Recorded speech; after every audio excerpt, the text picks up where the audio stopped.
नमस्कार. रोखोक बोलमध्ये मी मनोज आपल्या सर्वांचं स्वागत करतो.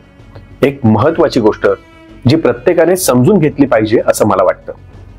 शहरामध्ये सर्कल का बांधतात? जिथे 3 पेक्षा अधिक रस्ते जोडले जातात तिथे सर्कल आपली महत्त्वाची भूमिका पार पाडतो. पण सर्कलचा अर्थ किती जणांना समजतो हा जागतिक प्रश्नच मानावा लागेल. सर्कलचे नियम माहीत नसल्यानं शहरांमध्ये रोज कित्येक अपघात होत असतात, ज्यामध्ये कित्येकांना आपले प्राण गमवावे लागतात तर काहींना कायमस्वरूपी अपंगत्व येतं. रस्त्याच्या डाव्या बाजूने गाडी चालवावी हा जसा नियम असतो तसाच नियम हा सर्कलच्या डाव्या बाजूने वाहन चालवणं, वळण घेणं हा असतो. हे सुद्धा कित्येकांना नियम शिकवणं फार गरजेचं आहे. आणि हो, सर्कलच्या जवळ जे अपघात होत असतात ते काही लोक अडाणी आहेत किंवा त्यांना माहित नाही असं नाही. शिकलेल्या लोकांकडून सुद्धा अपघात होत असतात.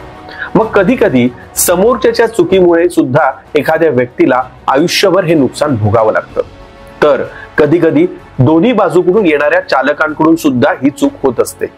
आणि अशीच घटना शुक्रवार दिनांक 22 मार्च 2024 रोजी अंबरनाथ शहरातील स्वामी समर्थ चौकात झालेला अपघात हा सर्कलचे नियम न पाळल्याने घडला. जिथे आपण पाहिलं तर दुचाकीस्वार आणि ट्रक चालक या दोघांनी सुद्धा सर्कलचे नियम पाळले नाही.